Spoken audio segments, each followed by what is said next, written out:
Mary Jo à vous présenter un film.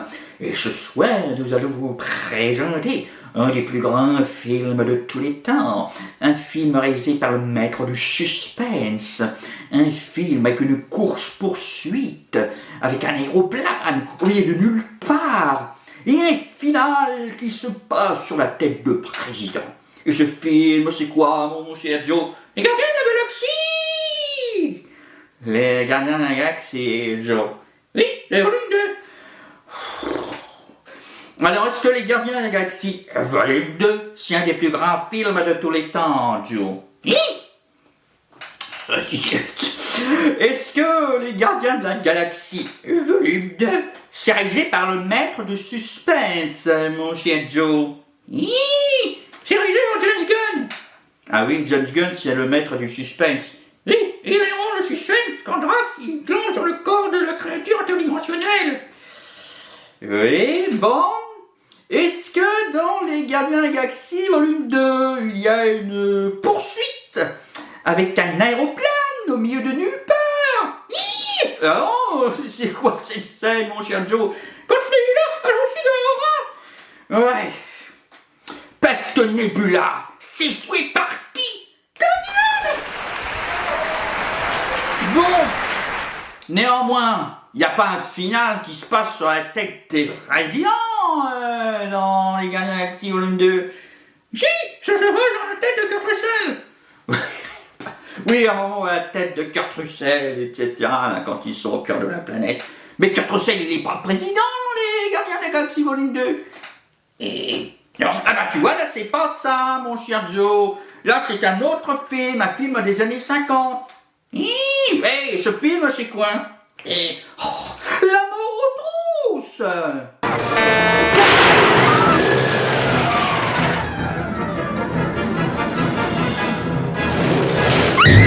That plane's dusting props where there ain't no props.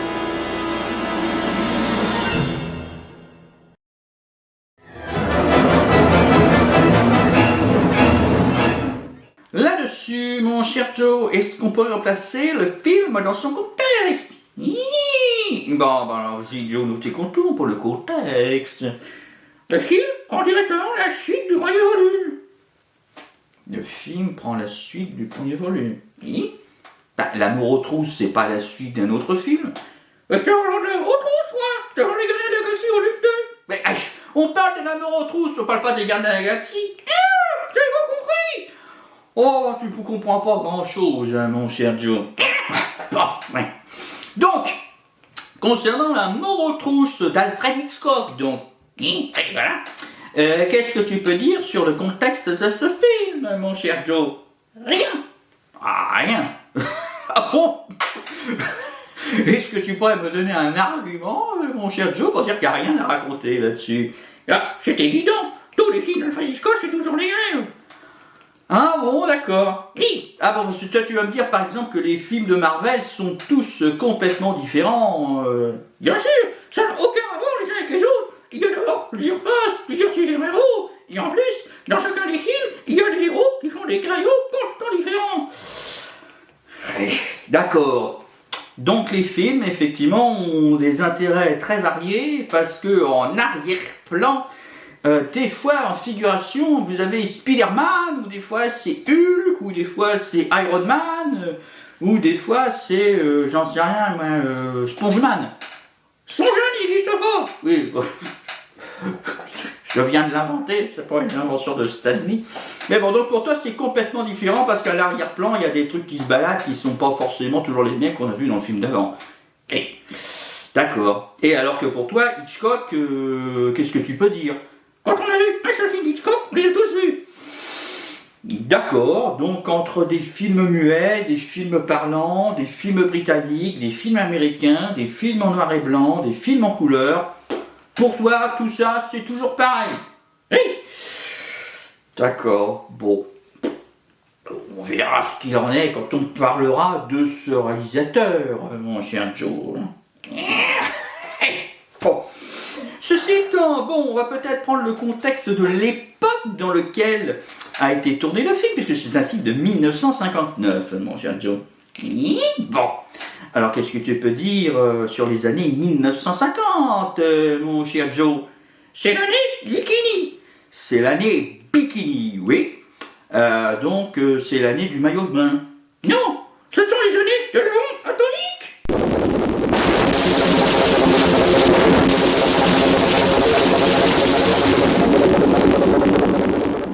C'est bien que tu dises ça, puisque justement le maillot de bain a pris le nom de l'atoll où a eu lieu l'explosion nucléaire. Bon, donc justement les années 1950, c'est la course à l'armement, c'est le développement des armes nucléaires, des bombes A, des bombes H, Les bombes J.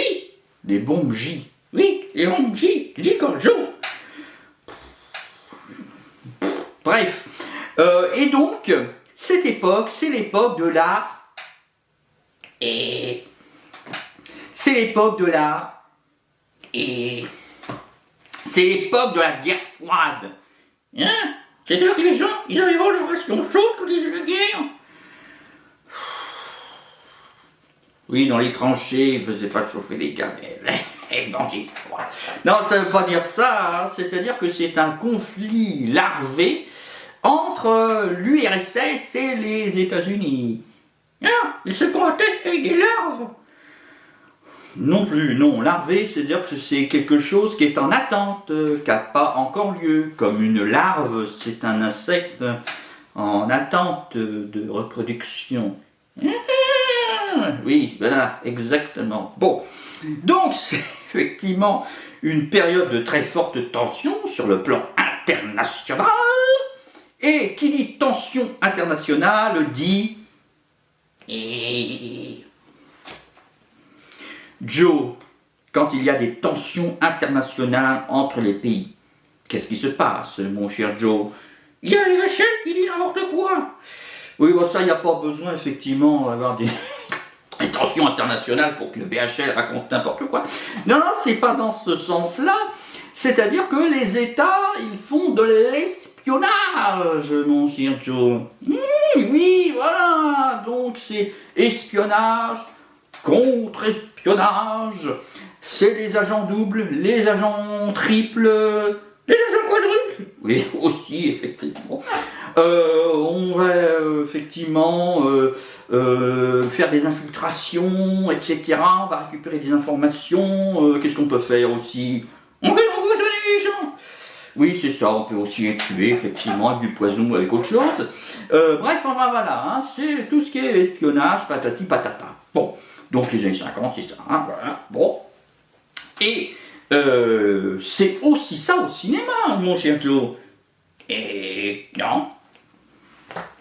C'est quoi les années 50 au cinéma, mon cher Joe? C'est les Vietnam et les westerns.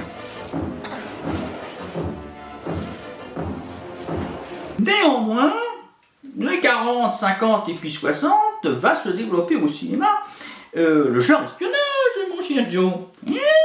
Oui, quand même, bon. Et quand je te dis film d'espionnage, qu'est-ce que tu me réponds spontanément, mon cher Joe? Black Panther. Black Panther? Oui. Dans Black Panther, le roi du Wakanda, il va directement en Chine faire des espionnages dans un tricot chinois. Oui, justement cette scène effectivement de Black Panther, vous avez le roi de Wakanda, voilà, bah c'est complètement pompé sur Skyfall, mon chien Joe. Good evening. Evening. Don't touch your ear. Bon, ouais. Non, Skyfall, c'est... Quand je te dis smoking, que je te dis Aston Martin, tu me réponds... James Bond. Hein? Bah oui, tu connais pas James Bond, toi? Non, je connais 007. Mais c'est la même chose, 007 et James Bond. Hein? J'ai jamais compris. Ouais, t'as jamais fait un rapprochement, là. Bond. James Bond. Ceci étant, bon, donc, quand sort L'amour aux trousses en 1959, vous n'avez pas encore Dr No qui sort en 61, qui va effectivement être un énorme succès, qui va lancer la saga James Bond au cinéma. Bon, néanmoins, avant, vous avez des films d'espionnage Et justement, Alfred Hitchcock aura fait plusieurs films d'espionnage, notamment Les Enchaînés, voilà, où il va être question d'espionnage, de contre-espionnage, d'infiltration, etc. Et justement, Hitchcock va apporter une dimension d'action avec des courses-poursuites et puis surtout Des blondes. oui, des blondes, c'est des faux semblants, des gens qui ne sont jamais véritablement ce qu'ils sont. Voilà, et donc on va voir ce qu'il en est dans Les Gardiens de la Galaxie volume 2. dans l'amour aux trousses.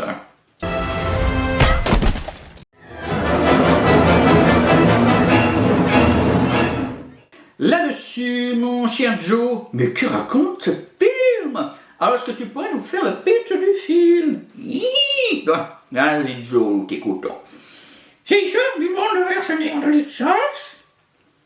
C'est l'histoire d'une bande de mercenaires de l'espace. Oui, et dont un des grands découvre son père, qui est en fin de compte une planète avec un pénis. voilà, dont un des membres découvre son père, qui est en fin de compte une planète avec un pénis. Oui, Mais ça, Joe, c'est Gardiens de la Galaxie volume 2. oui, c'est ce qu'on fait. Mais pas du tout, on fait l'amour aux trousses, ça n'a aucun rapport. Oh, j'ai compris. Tu comprends jamais rien, toi. Eh, Effectivement, bon. Donc, l'amour aux trousses d'Alfred Hitchcock. Qu'est-ce que ça raconte, mon cher Joe? c'est l'histoire d'un type.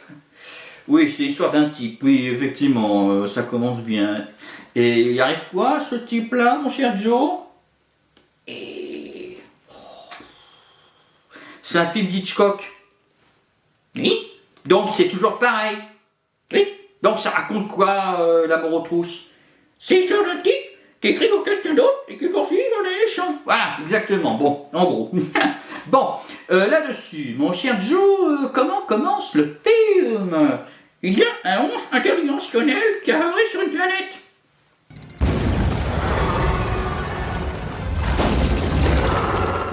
That's intense. Tu vas faire le gag tout le long de la vidéo, mon cher Joe. Quel gag! Mais le gag de toujours me sortir les Gardiens de la Galaxie volume 2 au lieu de l'amour aux trousses. On fait le retrousse. Oh là là, mais t'es lourdingue, hein. Donc non, ça commence pas du tout comme ça, l'amour aux trousses, hein. Dans l'amour aux trousses, on a Roger Thornhill, voilà, qui est pris pour quelqu'un d'autre, mon cher Joe. Oui, parce que c'est un film d'Alfred Hitchcock et c'est toujours la même chose. Effectivement. Donc il est pris pour quelqu'un d'autre. Il est emmené et là, que lui arrive-t-il, mon cher Joe? On l'empêche de manger des légumes. It's not ripe. Alors on n'empêche pas de manger des légumes, on le force à boire du bourbon. Voilà. Parce qu'on veut le tuer dans un accident de voiture, parce qu'effectivement, comme il est pris pour la personne qu'il n'est pas, il ne répond pas aux attentes de gens qui l'ont kidnappé. Hein, c'est ça, mon cher Joe. Et voilà, exactement. Bon. Là-dessus, donc, il survit à cette folle course-poursuite. Qu'arrive-t-il, mon cher Joe?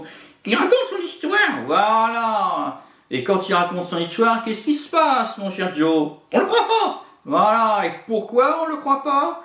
Parce que c'est un film d'Alfred Hitchcock. Et dans les films d'Alfred Hitchcock, les gens ne sont jamais crus. Ils sont toujours pris pour des fous. On peut dire ça comme ça. Bon, bref. Ça suit son cours. Jusqu'à, effectivement, un endroit désolé. Et dans cet endroit désolé, qu'arrive-t-il, mon cher Joe? Nebula arrive avec un vaisseau spatial et un Lego et Gamora.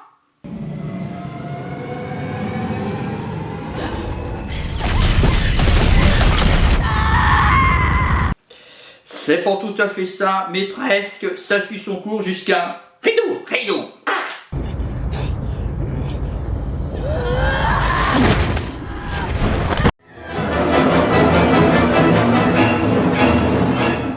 Là-dessus, mon cher Joe, mais que pensez de ce film? C'est nul. C'est nul, rien que ça, mon cher Joe. Oui, c'est un des pires films que j'ai jamais vu de ma vie. Ah, voyons, oui. Et pourquoi c'est nul, mon cher Joe? Ah, c'est un film d'Alfred Hitchcock. C'est toujours la même chose. Oui, bon.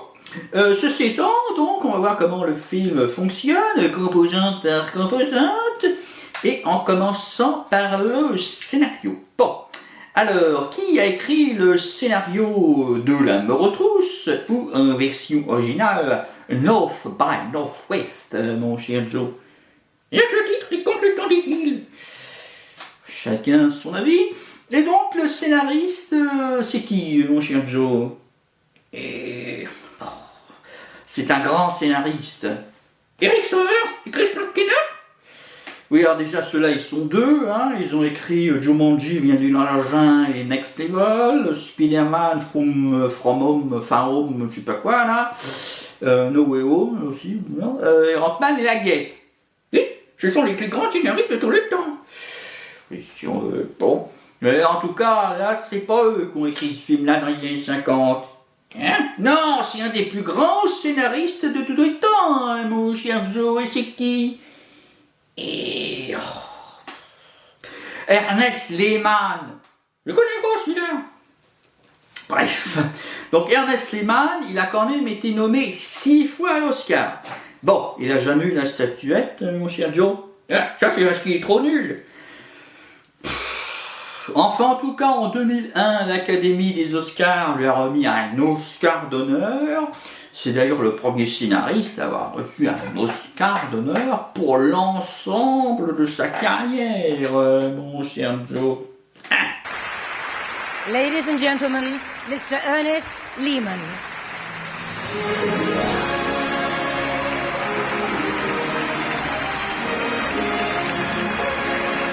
Et il a quand même écrit des films qui sont quand même des classiques du cinéma. Il a notamment écrit Sabrina, mon cher Joe. C'est lui qui a scénarisé la série avec la sorcière. Non.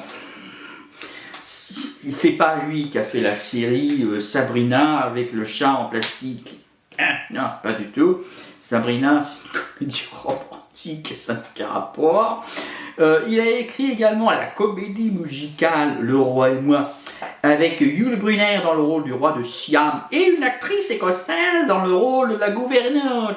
Non, c'est pas Karen Gillan, c'est l'autre actrice écossaise, c'est Deborah Kerr. Voilà, donc il a écrit La Mort aux trousses. Il a ensuite écrit une autre comédie musicale extrêmement connue, mon cher Joe. Qu'est-ce que c'est?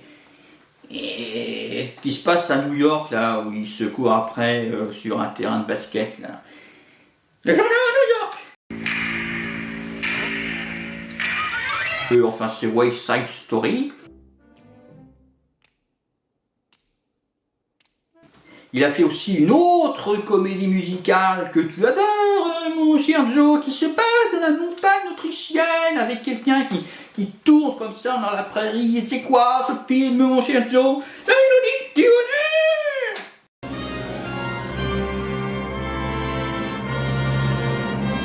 The hills are alive with the sound of music.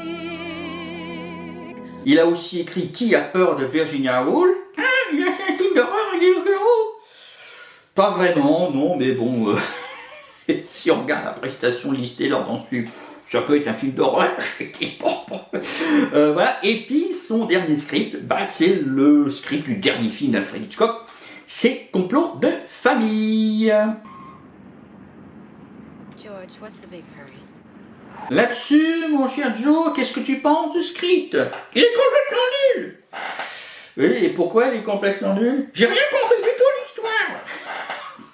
Alors c'est vrai que même Cary Grant, effectivement, sur le tournage, dit je sais pas trop qu'est-ce que je joue. Bon, enfin quand même, le film est quand même suffisamment compréhensible, hein, mon cher Joe? Non. Oui, enfin bon, bref. Enfin, au-delà de ça, est-ce que tu peux me donner des éléments factuels qui font que tu trouves que le script est pas bien, mon cher Joe? Il n'y a pas du tout. Le personnage avec des costumes en élastique qui ont des super pouvoirs, comme lancer des marteaux, des éclairs, ou faire des ronds lumineux pour aller dans l'autre dimension. Ah ouais, donc toi c'est ça, toi, se résume à des pouvoirs magiques et porter une cape. Oui, ça c'est bien.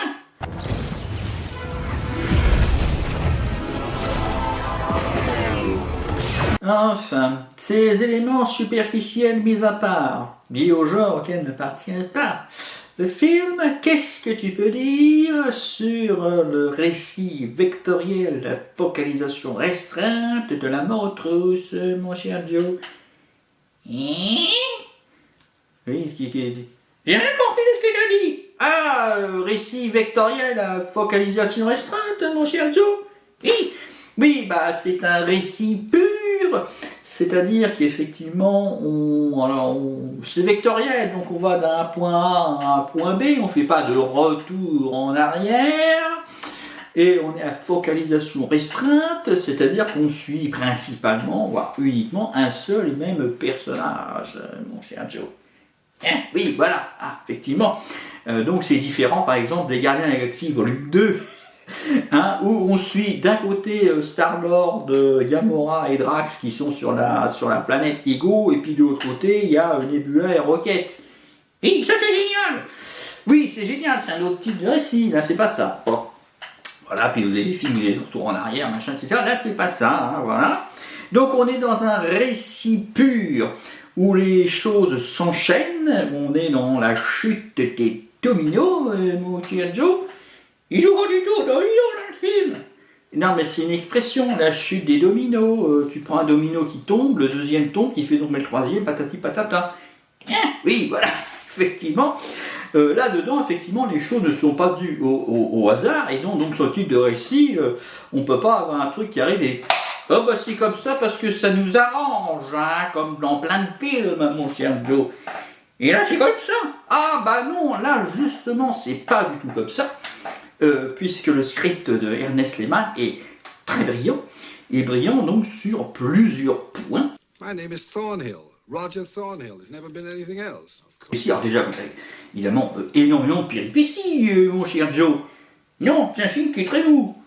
C'est un film qui est mou, mais tu racontes n'importe quoi, mon cher Joe. C'est pas un film devant lequel on s'ennuie. Si, parce qu'il n'y a pas du tout de bataille intergalactique. Il n'y a pas besoin de bataille intergalactique pour qu'on ne s'ennuie pas devant un film, parce que même quand il y a des batailles intergalactiques, on peut se faire chier, mon cher Joe. Bah oui, parce que si c'est écrit avec les pieds, qu'il se passe rien, même s'il y a des explosions dans tous les sens, y a rien pour nourrir le cerveau et l'imaginaire, mon cher Joe. Ça ne nourrit pas le cerveau. Oui, ça l'a remarqué. Bon, donc non. L'amour aux trousses, vous avez toujours, le film est toujours relancé, etc. Il y a toujours des événements qui arrivent, encore heureux, effectivement. Mais surtout, il est brillant, effectivement, dans sa gestion d'informations, parce qu'il vous donne toujours les bonnes informations, là, il faut, pour faire le bon effet, mon cher Joe. Je comprends pas. C'est très simple.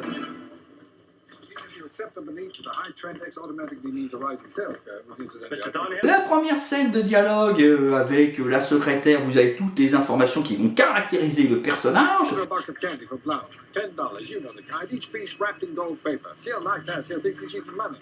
Et puis arrive après, à ce moment-là, aussi la scène où il va essayer de trouver ce fameux Monsieur Kaplan. Et, bah comment il fait pour trouver Monsieur Kaplan, mon cher Joe? Et il fait appel à son intuition. Mais pas du tout, mon cher Joe, il ne fait pas appel à son intuition. Parce que vous avez eu la scène de dialogue extrêmement importante dans le manoir, où le personnage joué par James Mason lui donne tout un tas d'informations. On June the 16th, you checked into the Sherwin Hotel in Pittsburgh as Mr. George Kaplan of Berkeley, California. Donc le personnage a eu l'information, nous avons eu l'information, et donc c'est tout à fait normal, plausible, logique, finalement, que Roger Thornhill aille au Plaza, dans l'appartement de Kaplan, pour essayer de le rencontrer. Ce n'est pas au hasard, c'est pas « Oh, mais comment il sait que c'est à l'hôtel Plaza, l'appartement 787 ?» On lui a pas dit avant. Là, on lui a dit. Bah oui, tu veux bien admettre ça quand même, mon cher Joe. Voilà, donc il y a une bonne gestion d'information. At present, you're registered in room 796 at the Plaza Hotel in New York as Mr. George Kaplan of Detroit. Il va à l'ONU, et là on a le second pivot dramatique qui va nous plonger dans la folle course-poursuite qui va se terminer au Rochemort, avec quoi, mon cher Joe? Le meurtre à l'ONU. Voilà, un meurtre à l'ONU, effectivement, ou alors là, on augmente encore le degré de confusion, parce que non seulement il était pris pour Kaplan, par la petite bande, etc., et puis alors là, carrément, il est pris par tout le monde pour l'assassinat d'un diplomate au sein même de l'ONU, si vous voulez. Et juste après l'ONU, qu'est-ce qu'il y a comme scène? Une scène qui n'a aucun rapport parce qu'il n'y a pas Roger Tanquil. Voilà, tu as exactement raison, mon cher Joe. C'est-à-dire qu'à partir de ce pivot-là, on va avoir, nous, spectateurs, une information que n'a pas le personnage, mon cher Joe. Oui, on sait très bien que Roger Kaplan, enfin Kaplan n'existe pas. Of Roger Thornhill, Manhattan Advertising Executive, indicating that the name of George Kaplan, which Et donc, du coup, là, ça va aussi rajouter quelque chose. C'est là où on va basculer de la surprise qui était ce qui était avant. C'est-à-dire qu'on suit les événements à Kaplan, à des choses comme ça qui arrivent, ce truc, à un véritable suspense, parce que nous, on a une information, on sait qu'il y a des choses, et on sait qu'il est en danger, et que le danger est très grand, alors que lui est ignorant de tout cela, mon cher Joe. C'est complètement nul. Ben non, c'est pas complètement nul, ça ajoute une tension gigantesque. Il y a le distinguo, selon les scènes, selon le moment du film, entre l'information du personnage, l'information du spectateur, qui fait qu'on a ou pas de la tension, de la surprise ou du suspense. Oui. Ah, exactement. Who's Townsend? Really? Interesting. Ernest Lehman, effectivement, est un scénariste de talent. Donc, il va y avoir quand même beaucoup de scènes qui vont être peu dialoguées, voire pas du tout dialoguées, mon cher Joe. Oui, voilà. Et donc, ça te plaît, toi? Non. Parce que t'aimes bien, effectivement, qu'on t'explique les choses. Oui, sinon je comprends pas. Ouais, bon. Bref, ceci étant, quand il y a des dialogues, les dialogues sont très brillants, mon cher Joe. Oui, voilà, par exemple, bah, vous avez la fameuse scène, non pas du restaurant, mais dans le train, effectivement, la fameuse scène de... La truite saumonnée. Voilà, la truite saumonée qui est trop saumonée. Bon, en fin de compte, cette scène est une scène de séduction à fort caractère sexuel, ce qui n'apparaît pas de prime abord, hein, mon cher Joe. Il parle pas du tout de sexe dans cette scène. Bah non, effectivement. Mais enfin, il y a des trucs. Oui, moi je fais pas ça avec l'estomac plein, je fais pas ça avec l'estomac vide, oui, la bouche, machin, je sais pas quoi. Is that a proposition? I never discuss love on an empty stomach. You've already eaten. But you haven't. Alors les dialogues sont également très brillants pour la partie comédie, mon cher Joe. C'est pas du tout une comédie, j'ai pas du tout rire, moi. Ah, c'est subtil, on va dire. Voilà, puisque même Hitchcock disait lui-même que tous ses films étaient des comédies. Il raconte rien, n'importe quoi, lui. Ah, bah faut regarder les choses un peu de plus près, effectivement, et analyser les choses. Alors, comme on l'a dit dans une vidéo précédente concernant donc le livre de Kaplan, Kaplan n'existe pas. alors je te parle pas du personnage de Kaplan dans L'amour aux trousses, je te parle de Kaplan, l'auteur d'Écrire une comédie, qui a défini donc l'équation comique dans son livre. Et justement, c'est quoi l'équation comique, mon cher Joe? C'est un type ordinaire Type ordinaire, qui fait face à des problèmes insurmontables, qui n'a aucune compétence pour faire face à ces problèmes et qui ne sait pas histoire. Oh, come on, fellas. What is this, a joke or something? Yes, a joke. bah, dans un sens, effectivement, L'amour aux trousses, c'est une comédie. Vous avez un type ordinaire, hein, Roger Tanquil. Oui, Voilà, il fait face à une situation complètement démentielle. Il est pris pour Kaplan, on l'accuse de meurtre, etc. Bon, bref, voilà, il est pris effectivement avec une femme fatale, etc. Dans une affaire d'espionnage international. Le mec, bon, il a les compétences pour faire face à ça, mon cher Joe. et Bah, bon, quand il fait face aux hommes de Townsend, au départ, le mec, on le plaque sur un canapé, on lui fait boire 3 litres de bourbon, il est complètement bourré dans la bagnole, si vous voulez. Bon, c'est pas James Bond qui s'évade, hein, bon, etc. Même si après, oui, il a des ressources, si vous voulez. Mais, qu'est-ce qu'il fait, Roger Hill, pendant la première partie du film? Il fait que des trucs débiles. Oui, en fin de compte, il fait que des trucs idiots, le mec. Il fait que des erreurs. Il va dans la, comment dirais-je, dans la suite de Kaplan. Il se fait passer pour Kaplan auprès du personnel de l'hôtel. Il décroche le téléphone alors que sa mère lui dit qu'il ne faut pas qu'il décroche. Voilà, et puis, monsieur Kaplan. Mais non, je ne suis pas monsieur Kaplan, mais vous répondez à son téléphone dans sa chambre, donc vous êtes monsieur Kaplan. Voilà, donc il fait que des conneries, le mec, enfin bon, bref. Voilà, donc il n'est pas très doué, si vous voulez, au départ, etc., etc. Bon. Mais il perd pas espoir, le mec. Non, voilà.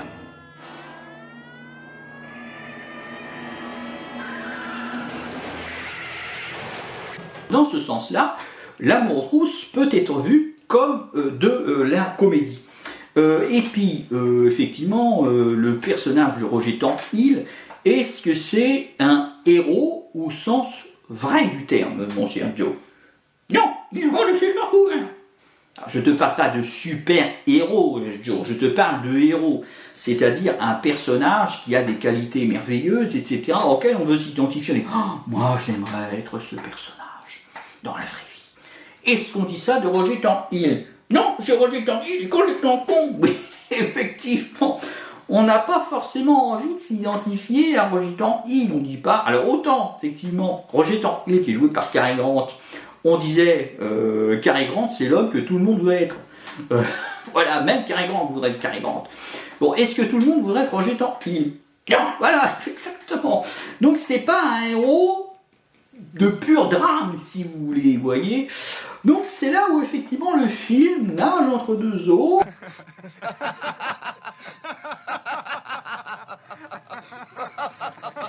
Donc, ce qui fait que c'est un film, malgré le contexte lourd qu'est le contexte de la guerre froide, l'espionnage, le risque de meurtre, etc., c'est un film assez léger quand même.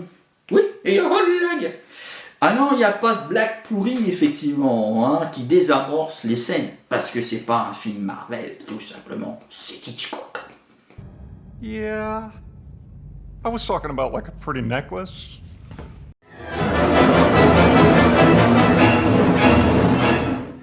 Là-dessus, mon cher Joe, il est temps de passer à la réalisation, et on l'aura compris. Qui a réalisé ce film, mon cher Joe? Alfred Hitchcock. Alfred Hitchcock, exactement. Bon, qu'est-ce que tu peux dire d'Alfred Hitchcock, mon cher Joe? C'est le pire réalisateur de tous les temps. Rien que ça. Oui, il est encore pire qu'Edwood. Ah bah dis donc, t'es un peu sévère. Non, je suis juste. Thus, the strange case of Glenn, who was Glenda, one and the same person. T'as autre chose à dire sur Hitchcock? Non. Bon, bah quand même, le mec, il a une très très longue carrière, hein. Bon, il a commencé en 1925 avec, comment dirais-je, le Jardin des plaisirs.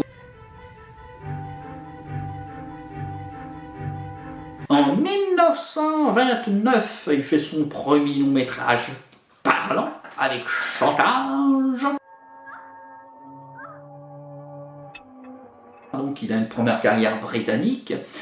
Il fait ses premiers films américains d'ailleurs avec sous l'égide de quel producteur, mon cher Joe? Jerry Bruckheimer. Jerry Bruckheimer. Oui. Non, Jerry Bruckheimer, c'est le mec qui a produit The Rock, Pirates des Caraïbes, etc. Oui, c'est un producteur. Oui, c'est un producteur, mais c'est pas le seul. Hein. Non, non, c'est David O. Selznick, qui est le producteur d'ailleurs de King Kong, d'Autant l'emporte le vent, etc. Avec un poids lourd. Hein. Voilà, donc il fait 4 films avec Selznick, et notamment Rebecca, qui est le seul film d'Hitchcock qui a eu l'Oscar du meilleur film. Comme quoi il est nul. What is the mystery of Rebecca? What dread secret is hidden within the silent walls of Manderley? Puis après, il a sa grande période, surtout dans les années 50, hein, avec ses films américains de la Paramount, avec notamment... tu ne connais rien d'Hitchcock, toi? Non, c'est un réalisateur qui n'intéresse pas du tout. C'est nul, il n'y a rien à dire sur lui. Bah, il fait Fenêtre sur cour, L'homme qui en savait trop, il fait Surfroide, il fait Psychose, il fait Les oiseaux, etc., mon cher Joe, quand même, hein. Pourtant, t'aimes bien Psychose. Oui, j'aime la scène de douche. Donc c'est quand même un réalisateur qui fait l'admiration de très nombreuses personnes, mon cher Joe. En tout cas. Ah oui, ça on avait saisi, effectivement. Notamment les jeunes Turcs de la nouvelle vague, qu'il dirige en tant qu'auteur dans la fameuse politique des auteurs, n'est-ce pas? Et puis les réalisateurs américains, mon cher Joe, aussi qu'il adule. On sait où, quoi? Bah si, quand même. Bon. Donc vous avez Brian De Palma, donc, qui est peut-être le réalisateur hollywoodien le plus Hitchcockien, si vous voulez, dans lequel on bat plus d'influence, avec des films comme Obsession, Pulsion, etc., qui font directement référence à Surfroid, même Blowout, etc. Et puis vous avez aussi Steven Spielberg, mon cher Joe. Il n'y a pas du tout l'influence de Hitchcock dans E.T. C'est vrai que c'est pas tellement Hitchcockien, E.T., mais dès le téléfilm Duel, Spielberg fait un hommage très appuyé à Hitchcock, mon cher Joe. Yeah. Ah oui, quand même, effectivement. Dans Duel, c'est un duel, effectivement, sur la voiture de camion, donc vous avez un énorme suspense qui dure quand même pendant tout le film, hein, donc 1h20, etc. Et d'ailleurs, c'est amusant, puisque même la musique de Billy Goldenberg rappelle énormément celle de Bernard Herrmann dans Psychose. Tu racontes n'importe quoi, toi.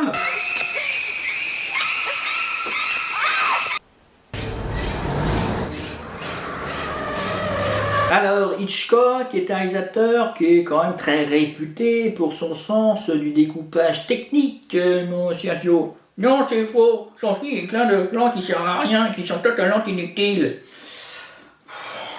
Joe, tu exagères. Non, c'est vrai. Donc on avait vu qu'il intervenait très tôt dans le processus créatif, notamment dans le scénario. Il n'écrivait pas, mais il était très présent pour que le scénario, tout simplement, réussi, ressemble au film qu'il avait en tête. Bon. Et puis, avant le tournage, c'était aussi fortement préparé, mon cher Joe. Non, c'est faux. Il préparait rien du tout. Bah si, hein, parce que ces films étaient storyboardés, donc il savait à l'avance quel plan il allait tourner, etc. Et d'ailleurs, effectivement, sur le plateau, Alfred Hitchcock, il regardait pas dans l'œilleton, rien du tout, il n'en avait rien à faire, parce que tout simplement, il avait des bons techniciens qui exécutaient le plan prévu au départ, mon cher Joe. Hold it, wait a minute. Look, I think you've got much too much fill light. Des processus qui avaient été mis en place, lui, il les mettait dans ses films, il les développait, il pouvait les améliorer, etc. Donc c'est notamment, qu'est-ce que tu peux citer, mon cher Joe? J'ai rien à citer puisque tu racontes n'importe quoi. Ah ben non, puisque juste, par exemple, dans les années 50, on était en pleine vague de la 3 dimensions, et donc ce cher Hitchcock a fait un film entièrement en 3D, en vrai 3D stéréoscopique, avec le crime était presque parfait. Hello.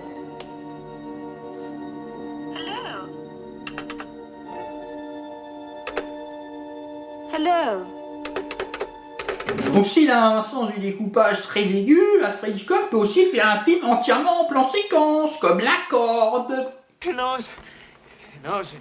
All right, easy. I'll take care of you. Won't. Et puis vous avez notamment aussi le fameux effet de travelling compensé qu'on voit dans Surfroid.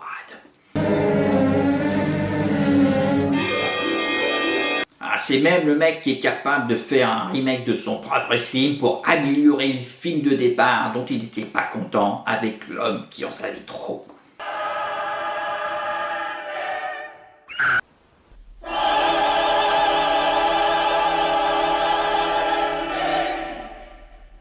C'est un cinéaste à réalisation extrêmement soignée, tant dans la composition des plans que dans le découpage technique. Qu'est-ce que tu pourrais ajouter, Joe? Il a fait des films complètement pourris. C'est vrai qu'il a une longue carrière, donc oui, c'est un peu inégal. Si vous voulez, l'apogée de sa carrière, c'est les années 50, avec Surfroid, La mort aux trousses, patati patata. C'est vrai qu'après, pas de printemps pour Marnie, les années 60, 70, c'est un peu plus compliqué. C'est complètement nul. complètement nul, je dirais pas, mais même dans ses films les plus mineurs, il y a quand même quelque chose à retenir. Bon, si vous prenez Leto par exemple, mon cher Joe. C'est quoi ça, Leto? Ah, Leto, ça s'appelle Topaz aussi, mais bon, le titre français, c'est pour éviter de confondre avec Monsieur Topaz, qui est un film de Marcel Pagnol qui n'a aucun rapport.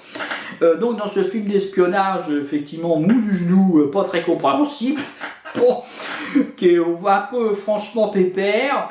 Même d'ailleurs Hitchcock disait que c'était une merde ce film. Qu'est-ce que c'est que ce truc? Vous avez des plans magnifiques là-dedans. Non, il n'y a rien acheté. Il n'y a rien acheté. Ah, donc c'est bien. Et non, je voulais dire, il y a tout acheté, il n'y a rien à garder. Bon. Donc vous avez quand même dans ce film, vous avez ce magnifique plan zénital là.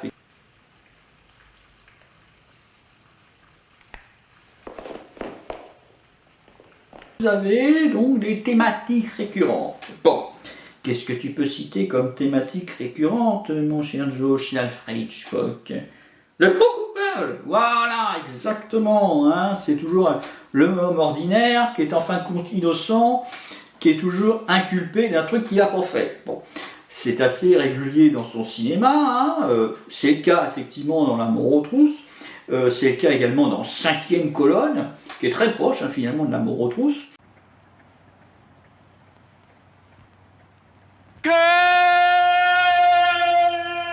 Après, vous avez aussi une thématique très importante dans les films d'Hitchcock. Qu'est-ce que c'est, mon cher Joe? Les femmes. Oui, exactement, hein, les femmes. Voilà. Avec notamment, quelle figure, mon cher Joe? La blonde, oui. Did you really think it was so special? Vous avez donc la figure de la blonde, effectivement, qui, en apparence, est très froide, etc. Mais ce n'est qu'une apparence, mon cher Joe. Oui, parce que derrière se cache une véritable détraquée. Oui, effectivement. Voilà, donc souvent c'est des personnes et des figures féminines assez effectivement perturbées, on va dire, qui mettent les hommes dans des situations assez inconfortables. Bref, enfin, voilà.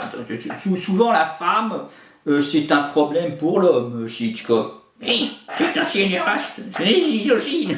Dans mes films, les femmes sont une mal nécessaire.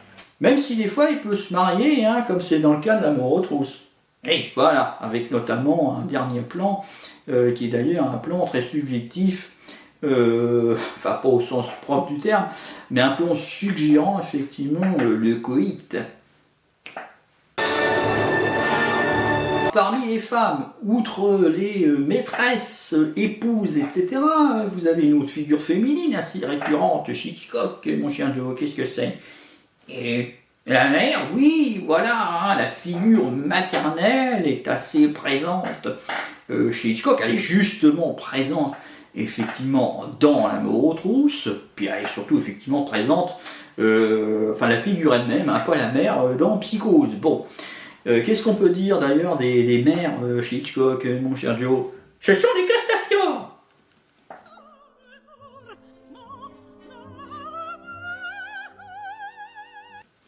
Des Castafiore? Oui. Castafiore, c'est dans Tintin, mon cher Joe. Oui, non.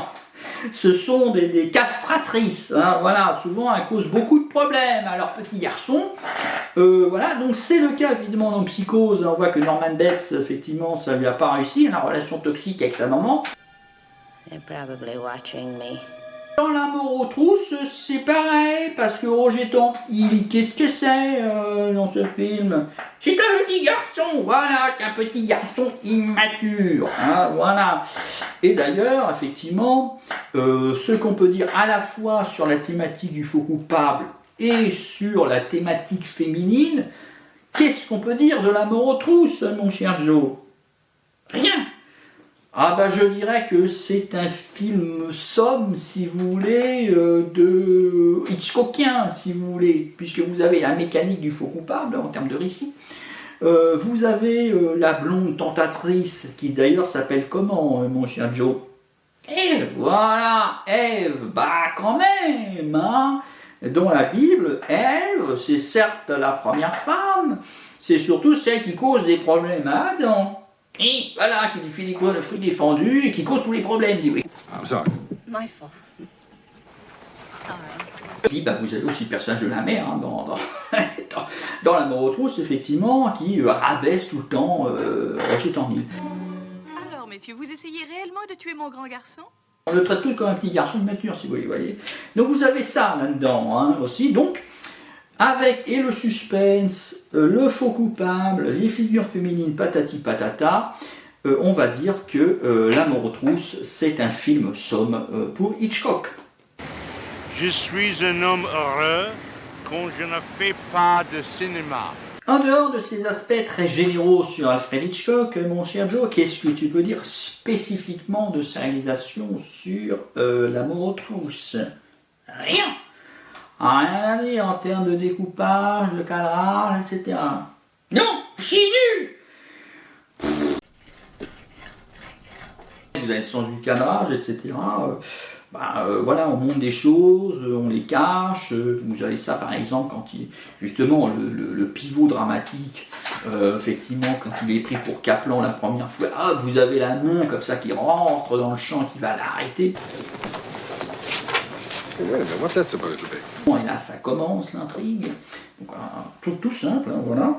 Et puis c'est pareil, vous avez Vanda qui caresse un peu comme un chat. Et vous voyez le corps comme ça de Ève pendant la séance d'enchères, jusqu'à ce que Thornhill lui dit j'ai couché avec, et là hop, l'autre il s'arrête comme ça. Do I hear two? 200, thank you. Now the three, do I hear... C'est quand même bien comme mise en scène. Non, il ne dit rien ce con-là. Oui, effectivement, vous n'avez pas Van Damme qui dit mon Dieu, mais ça me dégoûte cette femme, mais il n'y a pas besoin. C'est montré juste avec effectivement un geste. 300, anyone? Vous avez un plan zénithal comme ça, vous voyez le plan, l'œil de Dieu qui regarde comme ça la toute petite créature qui s'évade comme ça, avec le bâtiment énorme qui l'écrase. C'est effectivement l'anonyme de service, effectivement, qui est aux prises avec les institutions et qui écrabouille.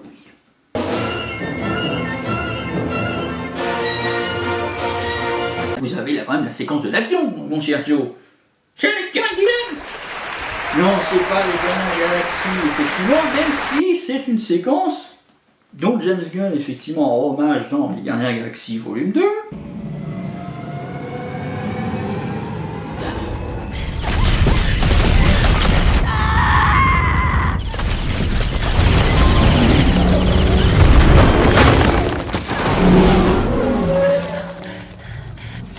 Et puis également, Emir Kusturica, effectivement, lui rend hommage également dans Arizona Dream, quand vous avez le personnage qui est joué par Vincent Gallo, effectivement Paul Léger, qui veut dire Turner, qui rejoue la scène sur scène.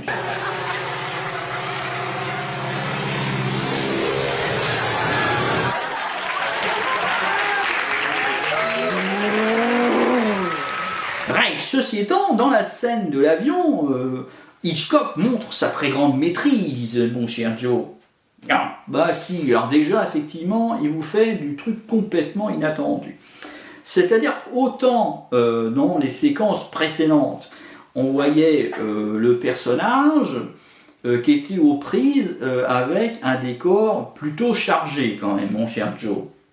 Et voilà, hein. Donc il est par exemple dans la bibliothèque de Townsend, il y a des livres partout, etc. Donc il y a un aspect assez oppressant, etc.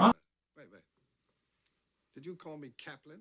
Dans le train, c'est la même chose, hein. Effectivement, on les voit dans le couloir, et puis c'est tout petit comme ça, mon cher Joe, donc qu'est-ce qui se passe dans le train? Il est comme une Charlie Langlois.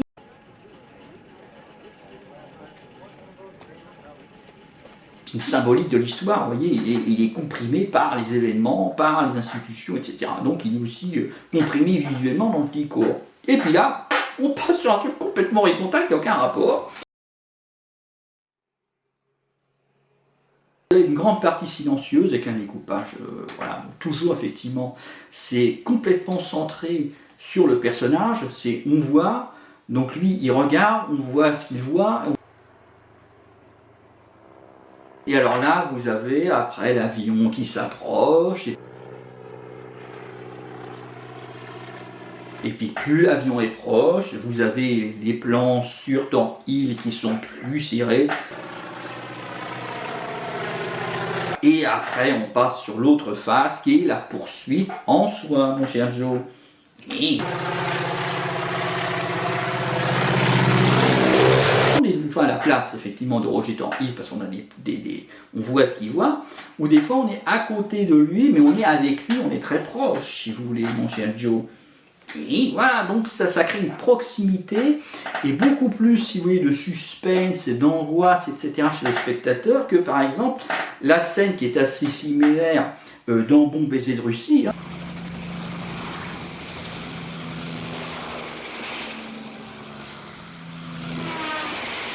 On passe de n'importe quel point de vue, si vous voulez. Et puis le cadrage, c'est quand même pas le cadrage Hitchcock quand même. Non, t'es en dessous, il est meilleur. Bah, je sais pas s'il est meilleur, des fois c'est un peu de traviole, c'est pas, voilà quoi. Et puis c'est aussi différent des Gardiens de la Galaxie, justement, on passe le point de vue de Gamora, le point de vue de Nebula, etc. C'est pas du tout la même chose. Non, c'est mieux dans les Gardiens de la Galaxie. Oui, enfin bon, chacun pensera à ce qu'il veut. I win, I bested you in combat. Après, le film, il bénéficie d'un très bel emballage musical, mon cher Joe. Non, il n'y a pas de tube des années 80. Oui, c'est pas les Gardiens des Galaxies, dire ça comme ça. Mais néanmoins, vous avez une très bonne musique, mon cher Joe. Non. T'es de mauvaise foi, c'est qui a fait la musique de La Mort aux Trousses, mon cher Joe? Bernard Herrmann. Voilà, exactement. Donc Bernard Herrmann, c'était un complice régulier, hein, quand même, d'Alfred Hitchcock. Donc Bernard Herrmann, il a commencé avec quel film? Citizen Kane, oui, c'est bon. Et il finit sa carrière, bon, avec Taxi Driver de Scorsese. Puis donc entre deux, bah, il fait effectivement les films de Ray Harryhausen, effectivement, on en a déjà parlé, et puis il fait les Alfred Hitchcock, notamment, Psychose.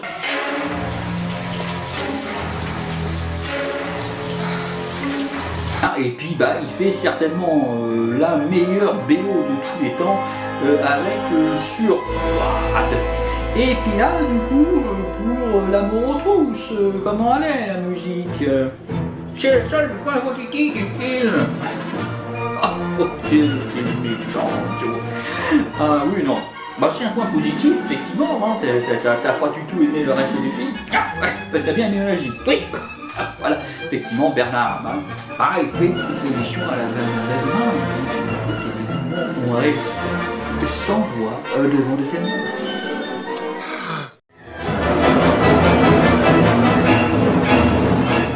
Là-dessus, mon cher Joe, il est temps de passer à notre dernier point. Et ce point, mais quel est-il? Les acteurs, et en paiement desquels, mais non, pas du tout, mais non, on fait pas les Gardiens de la Galaxie volume 2. Ah, non. Donc il n'est pas du tout question de la scène où Nebula pilote un vaisseau spatial qui veut tuer Gamora sur la planète Ego. Pas du tout. Voilà. Donc dans L'amour aux trousses, le personnage du héros, si on peut appeler ça un héros, Roger Thorn Hill, est joué par quel acteur, monsieur Joe? Cary Grant. Voilà, exactement. Qui... C'est un nom d'emprunt. Oui, voilà, effectivement, dans la vraie vie, il s'appelait pas Cary Grant, le mec, hein, il s'appelait Archibald Leach, ou Archie-Leach, comme d'ailleurs le nom du personnage joué par John Cleese dans Un poisson nommé Wanda. I knew it! You're Archie Leach! Le personnage qui est un peu l'inverse, effectivement, Cary Grant. Voilà, parce que Cary Grant, qu'est-ce que c'était comme acteur, et donc l'image qu'il renvoyait, nous, chez Joe. Joli, d'instituteur, d'un homme élégant, là où parfait. Oui, voilà, effectivement, c'est un peu ça, si vous voulez. Voilà, on disait, et tout le monde veut devenir Cary Grant, et même Cary Grant veut être Cary Grant. C'est un acteur qui commence dans les années 30, en contrat, hein, voilà, hein, comme beaucoup. Voilà. Donc il avait un peu des rôles un peu répétitifs, et puis il met fin à ses contrats. En disant, non, maintenant je suis un homme libre, moi je fais ce que je veux. Avec que je veux. Oui, voilà. Donc il va avoir une carrière assez diversifiée dans les années 30, les années 40, etc. Et puis il va avoir surtout cette double carrière d'être à la fois dans des rôles dramatiques, un peu de, comment dirais-je, de séducteur, oui, voilà, effectivement, d'homme avec beaucoup de charme, etc. Et également être dans des films de comédie, où d'ailleurs il brise son image sans cesse, où il brise sa masculinité. Dans, par exemple, quel film, mon cher Joe? Impossible, monsieur! Everything's gonna be all right. Yes, everything's gonna be. What do you want? Who are you? Who are you? C'est pareil, il va être dans Arsenic et Vieille Dentaire, enfin des trucs, voilà. Donc, c'est un acteur de comédie et effectivement de drame avec beaucoup de charme, etc. Et d'ailleurs, il va faire plusieurs Hitchcock, mon cher Joe. Voilà, bon, il va faire les enchaînés. Par exemple, film d'espionnage, il va faire Soupçon. Pendant un temps, qu'est-ce qu'il fait, mon cher Joe? Il range la retraite, oui, effectivement, voilà. Et d'ailleurs, c'est assez rigolo, puisqu'il va sortir de sa retraite, exprès pour Alfred Hitchcock, en jouant dans La main au collet. You want a leg or a breast? You make the choice.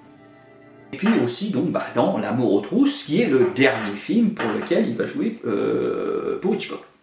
Après, il fera quelques films après, notamment Opération Joupon, qui se passe dans un sous-marin rose de Black Edwards, avec Tony Curtis.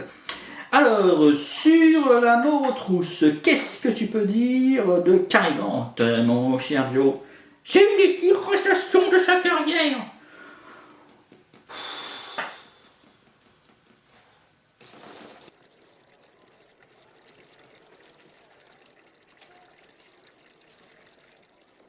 Tu trouves pas que t'exagères? Non. Parce que c'est L'amour aux trousses, donc forcément il est mauvais. Oui, tout est mauvais dans ce film. Mon Dieu. Mais au contraire, moi je trouve que, comment dirais-je, Cary Grant, il a une prestation très... Ah, tu vois, tu trouves pas tes mots? je les cherche mes mots. Non, tu dis ça parce qu'en même temps, t'as rien à dire sur lui tellement il est nul. Oh, mais Joe, et on peut prendre un peu de temps aussi pour trouver les bons adjectifs? Non, tu racontes n'importe quoi. Ce que je voulais dire, c'est que Cary Grant, il a une prestation très savoureuse dans L'amour aux trousses. Non, c'est très fade. Qu'est-ce que tu peux dire? Que c'est fade? C'est fade comme... C'est fade comme une truc, toi, c'est sauné. Voilà, surtout qu'il est question de trucs trop saumonnés dans le film. Voilà. Non, c'est une prestation très savoureuse. Alors surtout dans la première partie du film, où effectivement, il va jouer un Roger Temps. Il est un petit peu détaché. I mean, couldn't we stop off at a drugstore for a moment so that I could explain I'm being kidnapped? Donc il fait n'importe quoi. Ah non, il fait pas n'importe quoi, Joe. Si. Non, il a une prestation très savoureuse comme ça. Il est tout entre la comédie, le drame, etc. Puis après ça bascule.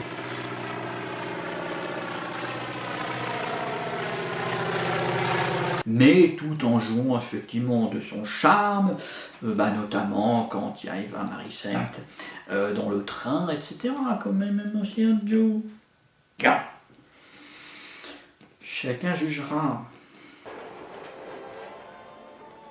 Après, dans le personnage du grand méchant, mais qui aimons-nous, mon cher Joe? Jean-Claude Van Damme. Jean-Claude Van Damme. Oui. Le personnage s'appelle Van Damme. Oui. Oui, mais l'acteur qui joue le personnage de Van Damme, c'est pas Jean-Claude Van Damme. Si, mais pas du tout. C'est James Mason. Ah, je les confonds tout le temps. Ah bah c'est vrai qu'effectivement, entre James Mason et Jean-Claude Van Damme, c'est le même type d'acting, c'est le même type d'acteur et c'est le même type de film. Et non. Bah oui, quand même. Hein. Enfin, j'ai jamais vu, moi, James Mason qui jouait dans Kickboxer 2 ou je sais pas quoi. Ah, c'est parce que tu connais pas toute sa filmographie. Ah oui. Bon. Alors tu vas justement nous dire dans quel film a joué James Mason, mon cher Joe. Spartacus! Quilty? What? What's that? Are you Quilty? No, I'm Spartacus. James Mason, il n'a pas joué dans Spartacus, mon cher Joe. Et si, mais non, pas du tout. Il a joué dans Lolita de Stanley Kubrick, dans lequel Peter Sellers fait une petite référence à Spartacus réalisé par Stanley Kubrick. Ça n'a aucun rapport. Ah, non, par contre, effectivement, James Mason, il a bien joué dans un péplum, puisqu'il a joué dans La chute de l'Empire romain. Ah.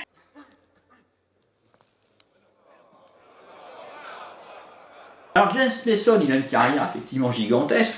Bon, il est surtout connu pour quel rôle, mon cher Joe? Bon, on en a parlé il n'y a pas très longtemps, hein, dans une autre vidéo, hein, puisqu'il est connu pour avoir joué le capitaine Nemo. You may call me Captain Nemo. Et alors là, dans La mort aux trousses, comment tu as trouvé James Mason, mon cher Joe? Je l'ai trouvé excellent. Oh mon Dieu! Mais tu as trouvé quelque chose de bien dans La mort aux trousses, mon cher Joe.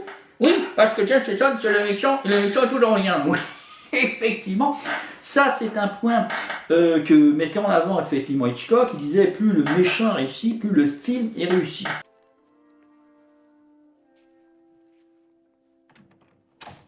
Vous avez l'écriture du personnage qui compte. Oui, le personnage est mal écrit. Le personnage est mal écrit, bien sûr, n'est-ce pas, Joe? Et il faut qu'effectivement ce personnage soit bien joué.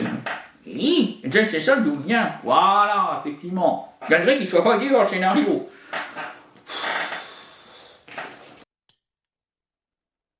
Not what I expected, a little taller. Effectivement, James Mason, il a une prestation comme ça, tout en retenue, en calme, etc. Une certaine suavité, etc. Et oui, ça rend très très bien. Vous voyez, quand il se déplace comme ça, il regarde, Roger Toril, machin, la manière dont, par exemple, il caresse effectivement Eva Marie Saint, etc. Donc ça fait vraiment l'homme, vous voyez, très cultivé, très machin, qui parle de façon très posée, etc. Mais qui est effectivement, du coup, il a la chance. Oui, voilà, exactement, très bonne prestation. Seems to me you fellows could stand a little less training from the FBI, a little more from the actor's studio. Après, dans le rôle du sous-fifre de Van Damme, qui avons-nous, mon cher Joe? Martin Poussette. Martin Poussette. Oui. Non, je crois que tu confonds avec Martin Landau, mon cher Joe. Ah, c'est la même chose. C'est pas tout à fait pareil, hein. Faudrait que tu arrêtes de faire des blagues avec le nom des gens. Bon, bref. Donc, Martin Landau, donc. Alors, c'est assez rigolo, hein, parce que La mort aux trousses, c'est seulement son 3e film, hein, Martin Landau. Hein, il a eu votre chance. Bah, je sais pas si c'est de la chance ou pas de chance, quand même, de faire un 3e film qu'un film de Hitchcock. Non, il a pas de chance. Ouais, bon, bref, c'est temps. Donc, c'est quand même un acteur aussi qui a basculé après dans la télévision. Et évidemment, quand on fait un film Hitchcock, on a votre carrière après. Donc Martin Landau n'a pas de carrière selon toi. Non.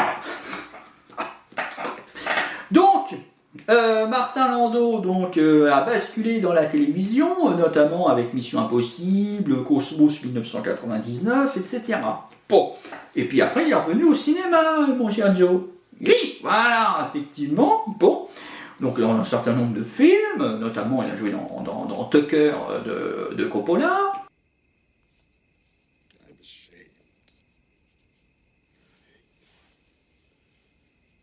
Et puis son grand rôle, qu'est-ce que c'est, mon cher Joe? Glénat Lugosi. Oui, voilà, exactement, hein, où il incarne l'acteur de Dracula. Dans quel film, mon cher Joe? Ed Wood.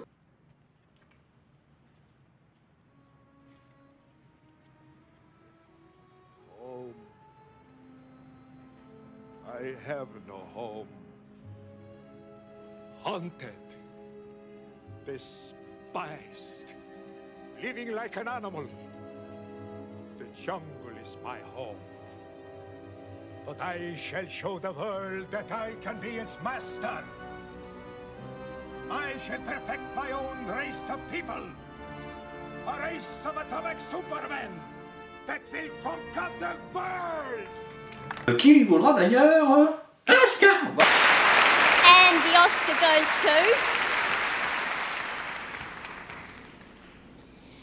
Martin Landau and Ed Wood.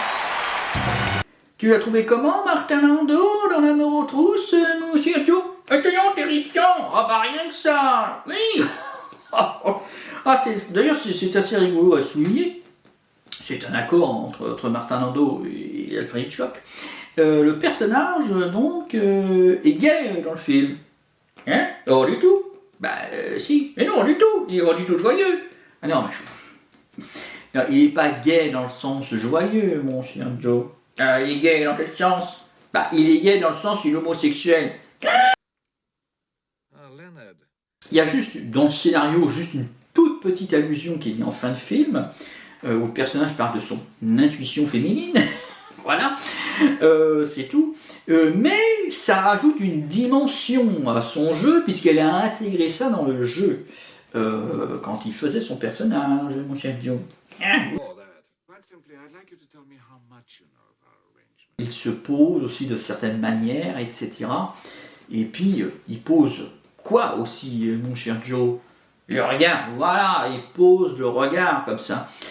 Et on sent qu'il y a quelque chose qui est assez impalpable, si vous voulez, et c'est toute cette dimension de jeu profonde qui ne paraît pas forcément évidente, mais qui, quand c'est bien fait effectivement par l'acteur, ajoute une dimension et un ressenti effectivement chez le spectateur. $25. Thank you.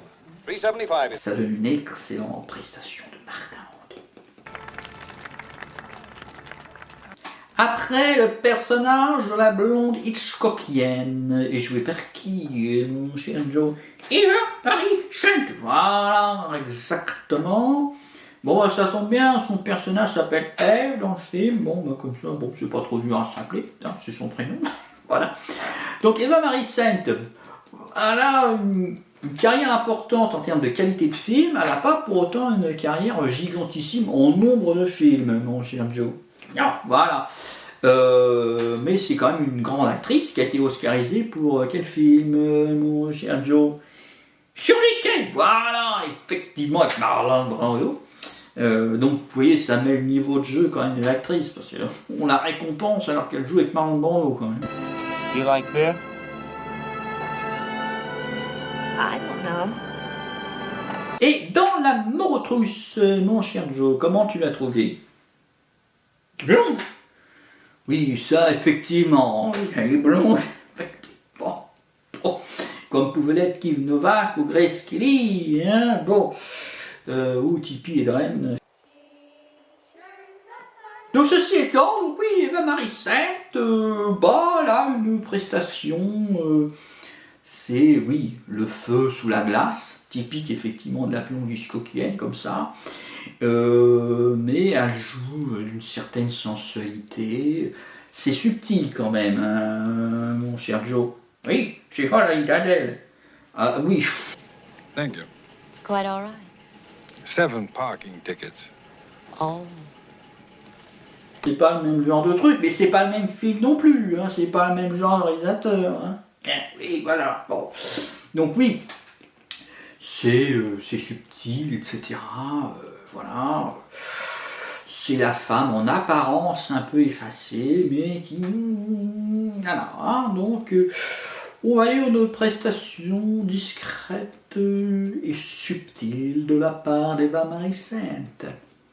You know what I mean? Let me think. Et enfin, mais qui avez-vous dans ce film, mon cher Joe? Dans le film, Joe. On a Jessie Ryle-Landis. C'est qui celle-là? C'est l'actrice qui joue la mère de Roger Hill. Oui, voilà, effectivement. Donc c'est assez rigolo à souligner, parce que donc Jessie Ryle-Landis joue donc la mère de Cary Grant dans La mort aux trousses, alors que dans La main au collet, dans lequel jouait effectivement Cary Grant, elle jouait la mère de Grace Kelly, et c'est assez amusant. Well, what a wonderful surprise. Si mis à part, comment tu as trouvé Jessie Landis dans La mort aux trousses, mon cher Joe? Elle est très rigolote. Oui, voilà. Alors, bon, le personnage, effectivement, de la mère, effectivement, c'est assez amusant. Bah, il y avait d'autres manières de jouer, si vous voulez. Et Jessie Landis, il donne un petit côté piquant, comme ça, assez amusant. Et on va dire que c'est une bonne prestation. Mon Dieu, tu donnes un point positif. Oui. Bonne prestation, donc. Going to do any more about this? Roger, pay the $2.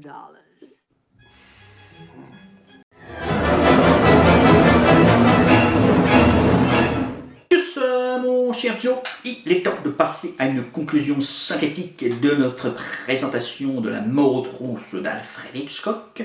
Et qu'est-ce que tu peux dire, mon cher Joe, sur ce film? C'est une ruse. Rien que ça, mon cher Joe. C'est un des pires films que j'ai jamais vu de la vie. Est-ce que tu as des arguments pour dire que c'est nul, mon cher Joe? C'est un film d'Hitchcock. Oui, pourtant tu aimes bien Psychose. La scène de la douche. Oui, voilà, d'accord. Et mis à part ça, donc t'aimes pas les films d'Hitchcock, toi? Non, moi je suis Hitchcock. Oui, voilà, Hitchcock c'est quoi? Il fait toujours la même chose. Oui, bon. Enfin bon, moi, à la différence de Joe, j'ai quand même des arguments. Tu n'as aucun argument. On attend toujours les tiens, mon cher Joe. C'est un film d'Hitchcock, il n'y a rien à dire, c'est tout. Good evening. Là, je dirais effectivement d'autres arguments. Je vais dire que le script d'Ernest Lehman, effectivement, est un excellent script, extrêmement brillant, effectivement, dans la succession de rebondissements, dans sa distribution d'informations, qui crée de la surprise, du suspense, qui caractérise bien et assez rapidement les personnages. Et ce script est merveilleusement mis en image par Alfred Hitchcock, mon cher Joe. Voilà, exactement. Avec son sens du cadrage, son sens du découpage, qui fait qu'il y a des images qui ont beaucoup de sens, qu'effectivement il y a du rythme, qu'il y a de l'action, qu'il y a du suspense, qu'il y a de l'humour. Et que ce script est également porté sur le plateau, filmé donc par Alfred Hitchcock, et porté par des acteurs qui ont beaucoup de charme, mon cher Joe. Voilà, l'acteur principal, effectivement, Cary Grant, les deux méchants, James Mason et Martin Landau, qui donnent une suavité, un raffinement extrêmement menaçant à leur personnage. Et les deux femmes opposées, Eva Marie Saint qui fait la femme fatale dans un sens extrêmement troublante, voilà, discrète met le feu sous la glace, et à l'inverse, Jessie Landis qui fait la mère, qui elle est une femme beaucoup plus premier degré, voilà, dans une certaine pétulance, si vous voulez. Que le film donc avance très bien, à un très bon rythme grâce à son montage. Voilà, exactement. Et qu'il est très bien emballé par la musique de Bernard Herrmann, qui, comme d'habitude, fait une partition tout à fait remarquable, mon cher Joe. Tu racontes absolument n'importe quoi. Good evening. Et tu vas nous dire en quoi La mort aux trousses est un des pires nanars du cinéma, mon cher Joe. C'est un film d'Alfred Hitchcock. Donc toi déjà, rien que ça suffit pour dire que c'est un nanar. Oui, le seul film que voit un nanar d'Hitchcock, c'est Psychose. Oui, d'accord, bon. Et mis à part ça, en quoi c'est un nanar?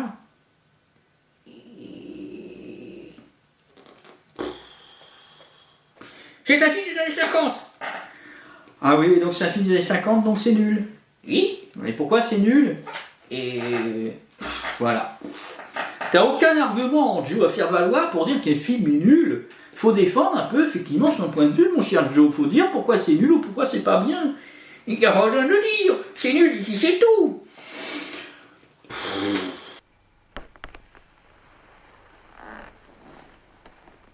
Good night. Il n'y a aucun dire dedans. Ouais. Bon. On retrouvera Karen Gillan, effectivement, sous peu. Ah! pour que chacun se fasse une opinion sur ce film, qu'il le considère comme voilà, ou un chef-d'œuvre du cinéma. Donc Joe et moi, nous vous invitons à visionner ce film, La mort aux trousses d'Alfred Hitchcock, avec notamment Cary Grant, voilà, James Mason, Arthur Eva Marie Saint, etc. Bon, qu'est-ce qu'on peut dire, mon cher Joe? Il est temps de se quitter, voilà, bah, on peut dire quoi aussi? Au revoir, et puis à la prochaine fois. À la prochaine fois. Merci.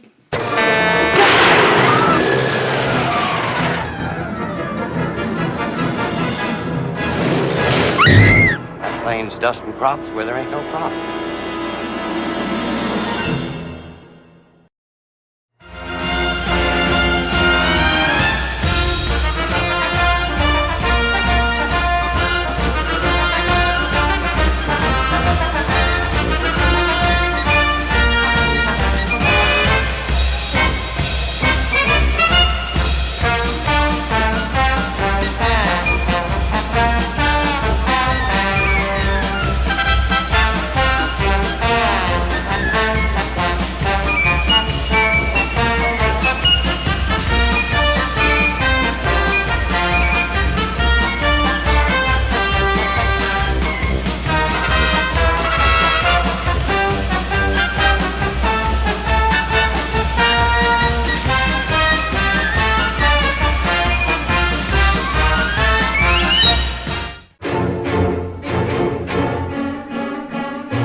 Oh, putain.